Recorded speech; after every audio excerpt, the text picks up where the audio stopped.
ఆంధ్రప్రదేశ్ ప్రతిపాదించిన గోదావరి బనకచెర్ల లింకు ప్రాజెక్టుపై తెలంగాణ ప్రభుత్వం తీవ్ర అభ్యంతరం వ్యక్తం చేసింది. ఈ ప్రాజెక్టు రాష్ట్ర పునర్విభజన చట్టానికి విరుద్ధమని పేర్కొంటూ నీటిపారుదల శాఖ మంత్రి ఉత్తమ్ కుమార్ రెడ్డి మరో మంత్రి శ్రీధర్ బాబుతో కలిసి ఢిల్లీ వెళ్లిన సీఎం రేవంత్ రెడ్డి కేంద్ర జలశక్తి శాఖ మంత్రి సిఆర్ పాటిల్తో భేటీ అయ్యారు. మంత్రులు ఉత్తమ్, శ్రీధర్ బాబుతో కలిసి బనకచెర్ల ప్రాజెక్టుపై అభ్యంతరాలను కేంద్ర మంత్రికి వివరించారు.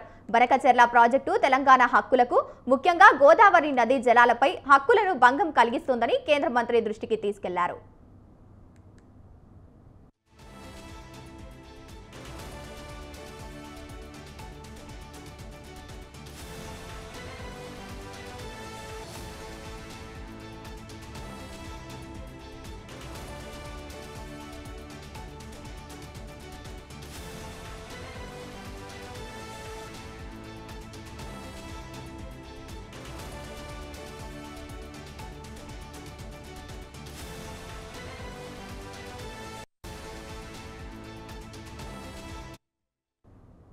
బుధవారం సచివాలయంలో అఖిలపక్ష ఎంపీలకు తెలంగాణ ప్రభుత్వం బనకచెర్లపై పవర్ పాయింట్ ప్రజెంటేషన్ ఇచ్చింది. బనకచెర్ల ప్రాజెక్టు చేపడితే తెలంగాణకు ఏ విధంగా నష్టదాయకమో పవర్ పాయింట్ ప్రజెంటేషన్ ద్వారా ఎంపీలకు వివరించారు. ఈ ప్రాజెక్టుపై వారి సూచనలు, సలహాలు తీసుకున్నారు. రాజకీయాలకు అతీతంగా బనకచెర్లపై ముందుకు వెళ్లాలని, కేంద్రం వద్ద పోరాడాలని నిర్ణయించారు. ఈ మేరకు రాష్ట్ర బృందం ఈ రోజు కేంద్ర జలశక్తి శాఖ మంత్రి సిఆర్ పాటిల్తో భేటీ అయ్యారు.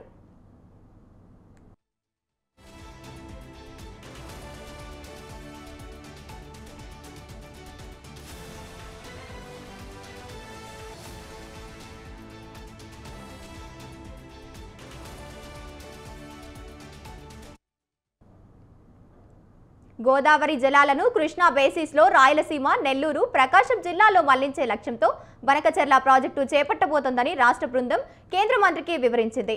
గోదావరి నీటిని ఏపీకి ఏకపక్షంగా మళ్లించడం వల్ల తెలంగాణకు నీటి లభ్యత తగ్గుతుందని, ఇది రాష్ట్రంలోని వ్యవసాయం, సాగునీటి ప్రాజెక్టుపై తీవ్ర ప్రభావం చూపుతుందని పేర్కొన్నారు. ఇక భద్రాచలం, మనుగూరు వంటి ప్రాంతాల్లో ముప్పు సమస్యలు తలెత్తే అవకాశం ఉందని విన్నవించారు.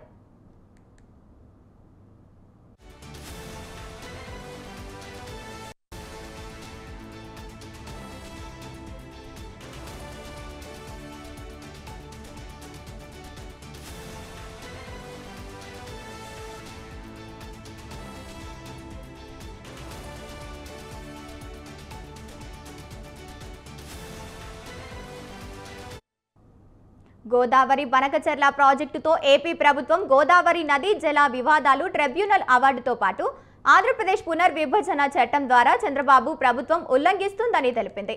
తమకు కనీస సమాచారం లేకుండా ప్రాజెక్టుకు సంబంధించి డిపిఆర్ను సిడబ్ల్యూసికి పంపారని, ఎట్టి పరిస్థితుల్లో పోలవరం బనకచెర్ల ప్రాజెక్టును అనుమతులు ఇవ్వొద్దని సీఎం రేవంత్ రెడ్డి బృందం కేంద్ర మంత్రి సిఆర్ పాటిల్ను కోరింది.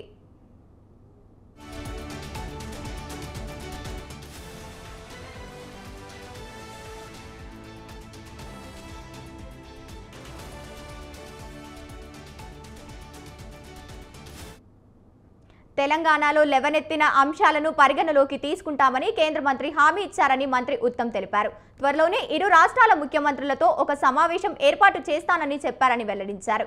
గోదావరి బనకచెర్ల ప్రాజెక్టుపై తమ అభ్యంతరాలను కేంద్ర జలశక్తి మంత్రి సిఆర్ పాటిల్కు విన్నవించినట్లు ఉత్తమ్ చెప్పారు. కేంద్ర మంత్రి పాటిల్ కూడా తమ అభ్యంతరాలను పరిగణలోకి తీసుకుంటామని తెలిపారని వివరించారు. అదేవిధంగా బనకచెర్ల ప్రాజెక్టుపై ఇంకా పూర్తి డిపిఆర్ రాలేదని చెప్పారని తెలిపారు. తమకు కృష్ణా, గోదావరి జిల్లాల్లో 1500 టీఎంసీలు ఎన్ఓసీ ఇస్తేనే గోదావరి బనకచెర్ల ప్రాజెక్టుకు అభ్యంతరం లేదని కేంద్ర మంత్రికి చెప్పినట్లు ఉత్తమ్ తెలిపారు.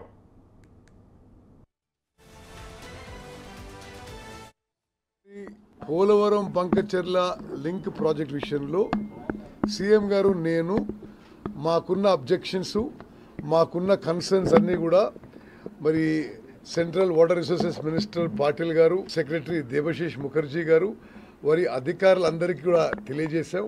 వారు తప్పనిసరిగా మా యొక్క కన్సర్న్స్, అబ్జెక్షన్స్ పరిగణలోకి తీసుకునే నెక్స్ట్ స్టెప్ వారు వేయబోతారని చెప్పి కూడా వారు చెప్పడం జరిగింది. అంటే they will definitely take our concerns and our objections into consideration till any further action is taken. They have also categorically stated detailed project report of the project has not been received by them. So this is about the Godavari Banacherla project. We have also said like yesterday Chief Minister announced in Hyderabad, if Andhra Pradesh gives us a blanket NOC for us to use 1000 TMC of Godavari water and 500 TMC on Krishna water, if they give a blanket NOC for 1500 TMC and Government of India also approves the same, 1500 TMC means 1.5 crore acres. We have no issues on what they want to build beyond this. Telangana రాష్ట్రానికి సంబంధించిన అనేక ప్రాజెక్టులు మేము వేగవంతంగా నిర్మాణం చేయదలుచుకున్నాం. మీ అనుమతుల కోసం ఎదురు చూస్తున్నామని చెప్పి కూడా చెప్పాం.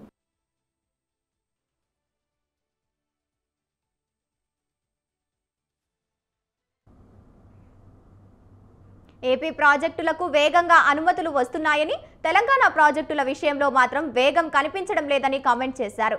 కృష్ణా ట్రిబ్యునల్ తీర్పు తర్వాత వచ్చేలా చూడాలని కేంద్ర జలశక్తి మంత్రి సిఆర్ పాటిల్ను కోరినట్లు ఉత్తమ్ కుమార్ రెడ్డి తెలిపారు. ఇచ్చంపల్లి నాగార్జున సాగర్ రింకు పెన్నా బేసిస్ ను నీరు తీసుకెళ్లొచ్చని అన్నారు. ఈ అంశంపైన తాము చర్చకు సిద్ధమని పేర్కొన్నారు. ఇక మూసీ పునరుజ్జీవం ప్రాజెక్టు నిధులు ఇవ్వడం కోరామని, రాష్ట్ర ప్రాజెక్టులకు నీటి కేటాయింపు చేయాలని చెప్పడం అన్నారు. పాలమూరు, రంగారెడ్డి, సమ్మక్క సారక్క, తుమ్మలహట్టి కేటాయింపు కోరామని మంత్రి ఉత్తమ్ వివరించారు.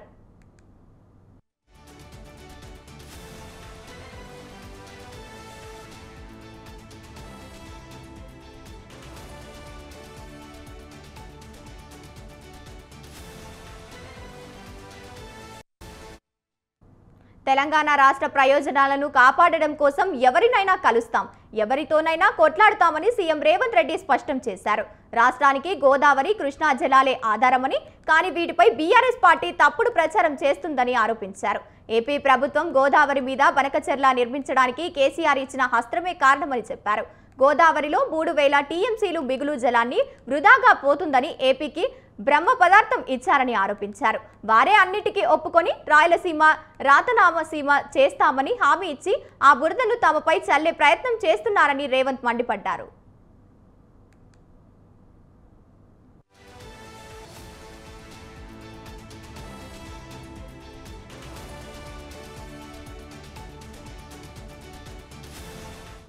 మరోవైపు బనకచెర్ల ప్రాజెక్టును ఆంధ్రప్రదేశ్ ప్రభుత్వం సమర్థించుకుంటోంది. బనకచెర్ల ప్రాజెక్టుపై అసత్య ప్రచారం జరుగుతోందని ఏపీ సీఎం చంద్రబాబు అన్నారు. సముద్రంలోకి వృధాగా వెళ్లే గోదావరి వరద జలాలను బనకచెర్లకు తరలించాలని, ఈ ప్రాజెక్టు నిర్మాణాన్ని చేపట్టామని స్పష్టం చేశారు. పోలవరం నుంచి ప్రకాశం బ్యారేజీ వరకు, ప్రకాశం బ్యారేజీ నుంచి బొల్లపల్లి రిజర్వాయర్ వరకు, బొల్లపల్లి నుంచి బనకచెర్ల వరకు 3 సెగ్మెంట్లుగా బనకచెర్ల నిర్మాణం జరుగుతుందని వివరించారు. చాలాసార్లు చెప్పాను, ఇప్పుడు కూడా చెప్తున్నాను. గోదావరి నదిలో నీళ్లు ఉన్నాయి.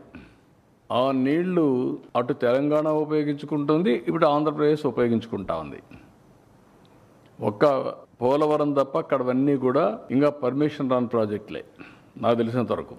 పోలవరం బైఫర్కేషన్ యాక్ట్లో భాగం అది. ఇక్కడవన్నీ కూడా మనం చూసిన తర్వాత ఎక్కడెక్కడ ఉండే లిఫ్ట్ ఇరిగేషన్లు కానీ, అక్కడ ఉండే లిఫ్ట్ ఇరిగేషన్లు కానీ, అన్ని ప్రాజెక్టులు కూడా వాటర్ ఉంది, వాళ్ళు పైన కడుతున్నారు. ఇక్కడ మనం ఏం చేస్తున్నాం అంటే ఇక్కడ నుంచి నీళ్లు ఇంకొక బేసిన్ తీసుకుపోతున్నాం, వాళ్ళు ఇంకొక బేసిన్ తీసుకెళ్ళారు. నేను చాలాసార్లు చెప్పాను ఈ విషయం. ఉదాహరణకు ఒక లాంగ్ బ్యాక్ ఇదే మరి గొడవ వచ్చింది, మీకు ఐడియా ఉంటుంది. కృష్ణా బ్యారేజ్ మీద పోలీసులు పోయి మన వాళ్ళు కొట్టుకుంటే చెడ్డ పేరు వస్తుందని నేనే గవర్నర్కి ఫోన్ చేసి, అప్పుడు నరసింహ ఉండేవాడు, మమ్మల్ని ఇద్దరిని పిలవండి, మేము వస్తాం, కూర్చుంటాం, మాట్లాడి సార్ట్ అవుట్ చేసుకుంటాం అని చెప్తే పిలిచాడు. కూర్చున్నాం, టెంపరీగా గొడవలు లేకుండా చేసుకున్నాం. ఆ తర్వాత ఢిల్లీలో ఉమాభారతి ఉండేది మంత్రి, అప్పుడు పోయి కూర్చొని మాట్లాడినప్పుడు మేము ఏమనుకున్నామంటే గోదావరి నీళ్ళు ఉన్నాయి, మీరు తీసుకుంటున్నారు, మేము తీసుకుంటున్నాం, అది ఎవరికి నష్టం లేదు. ఇంకొక పక్క కృష్ణాలో నీళ్లు ఉన్నాయి, తక్కువ ఉన్నాయి, దీని మీద మనం కొట్టుకుంటే లాభం లేదు. మీ ఇప్పటి వరకు ప్రాజెక్టుల వారిగా అలొకేషన్ వాళ్ళకు ఇచ్చారు, ఇక్కడ ఇచ్చారు, అది కంటిన్యూ చేద్దాం. కొత్త ట్రిబ్యునల్ ఉంది, ట్రిబ్యునల్ వచ్చిన తర్వాత వాళ్ళు ఏ రిపోర్ట్ ఇస్తే దాన్ని బట్టి దానికి సెపరేటు ఇది ఉంటుంది, అథారిటీ డిసైడ్ చేస్తారని చెప్పాను. దాని ప్రకారమే ఇప్పుడు ఎన్ బ్లాక్గా తీసుకుంటున్నాం. ఆంధ్రాకు వచ్చే వాటర్ మనం తీసుకుంటున్నాం, తెలంగాణకు వచ్చే వాటర్ వాళ్ళు తీసుకుంటున్నారు. కంబైన్డ్ ఆంధ్రప్రదేశ్ నేనే చాలా ప్రాజెక్టులు స్టార్ట్ చేశాను, మీరు గుర్తుపెట్టుకోవాలి. ఈరోజు ఏదైతే ఉందో దేవాదులు నేను స్టార్ట్ చేసిన ప్రాజెక్టే. తెలంగాణలో అంతర్గత రాజకీయాల కోసం చేస్తున్న ఆరోపణలను మంత్రి నిమ్మల రామానాయుడు అభిప్రాయపడ్డారు. ఈ ప్రాజెక్టుపై సాంకేతిక అంశాల కన్నా మిగతా అంశాలపైన ప్రధానంగా మాట్లాడుతున్నారన్నారు. ఎలాంటి అనుమతులు లేకుండా ఏపీ ప్రభుత్వం ముందుకు వెళ్తోందని, అసత్యాలు చెబుతున్నారని, అన్ని నియమ నిబంధనల ప్రకారమే అనుమతులు తీసుకున్న తర్వాతే ఏపీ ప్రభుత్వం నిర్మాణం చేస్తోందని పేర్కొన్నారు.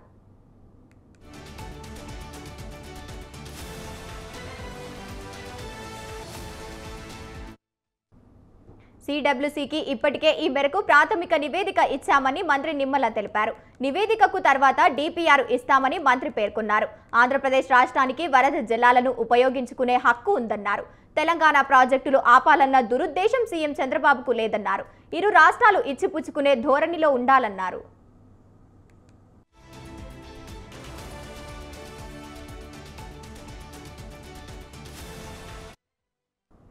కాగా బనకచర్లపై పోరాడుదామని చంద్రబాబు జల దోపిడిని అడ్డుకోమని బీఆర్ఎస్ చెబుతుంటే రేవంత్ రెడ్డి సమావేశం పెట్టి మరీ బీఆర్ఎస్ పై విరుచుకుపడ్డారని హరీష్ రావు మండిపడ్డారు. రాష్ట్ర ప్రయోజనాల కోసం ప్రజెంటేషన్ అని కేసీఆర్ ను తిట్టి చంద్రబాబు మెప్పు పొందే ఆరాటం రేవంత్ రెడ్డితో కనబడిందన్నారు. బనకచర్ల ప్రాజెక్టుకు కేసీఆర్ గ్రీన్ సిగ్నల్ ఇచ్చినట్లు సీఎం రేవంత్ రెడ్డి మాట్లాడుతున్నారని హరీష్ రావు విమర్శించారు. కేసీఆర్ ప్రభుత్వంలో 946 టీఎంసీలను కేంద్రం నుంచి అనుమతులు పొందినట్లు వివరించారు. కృష్ణా బేసిస్లో 500 టీఎంసీలు, గోదావరి బేసిస్లో 1000 టీఎంసీలు నీళ్లు ఇచ్చి ఏపీ అన్ని ప్రాజెక్టులు అయినా కొట్టి రేవంత్ రెడ్డి చెప్పాడని తప్పుపట్టారు. This is a statement. This is already there in front of Brijesh Kumar Tribunal. This is not my document. This is the document submitted by Telangana Irrigation Department in front of the Brijesh Kumar Tribunal. This is the official document. బయట పెట్టి దమ్ముంటే ఏం మాట్లాడుతున్నావు నువ్వు? గోదావరిలో 1000 చాలంటావు, కృష్ణాలో 500 చాలంటావు. నీ అయ్యా సొమ్మ నువ్వెవరు? నువ్వు ఈ రాష్ట్రానికి కాపలదారుడి. ఈ రాష్ట్ర ప్రయోజనాలు కాపాడాలి కానీ రాష్ట్ర హక్కులను చంద్రబాబుకు రాసిస్తా, ఆంధ్రప్రదేశ్కి రాసిస్తా అంటే ఈ రాష్ట్ర ప్రజలు ఊరుకోరు. ఈ రాష్ట్రం 4 కోట్ల ప్రజలది. నువ్వు ప్రజల పక్షాన మాట్లాడతావా, చంద్రబాబు పక్షాన మాట్లాడతావా? నువ్వు 1000 ఇస్తే చాలు, 500 ఇస్తే చాలు అంటే ఇదేదో చంద్రబాబు పక్షాన మాట్లాడినట్టుంది. కృష్ణాను ఆంధ్రకు అప్పచెప్తా, గోదావరిని ఆంధ్రకు అప్పచెప్తా అన్నట్టుంది. కేసీఆర్ ఏమో గోదావరిలో 968కి ఇంకా 1950 రావాలని కేసీఆర్ కొట్లాడిండు. కృష్ణాలో 763 రావాలని కేసీఆర్ కొట్లాడితే నువ్వు 500 చాలంటున్నావు. నువ్వు ఇప్పుడు ఎవరు తెలంగాణ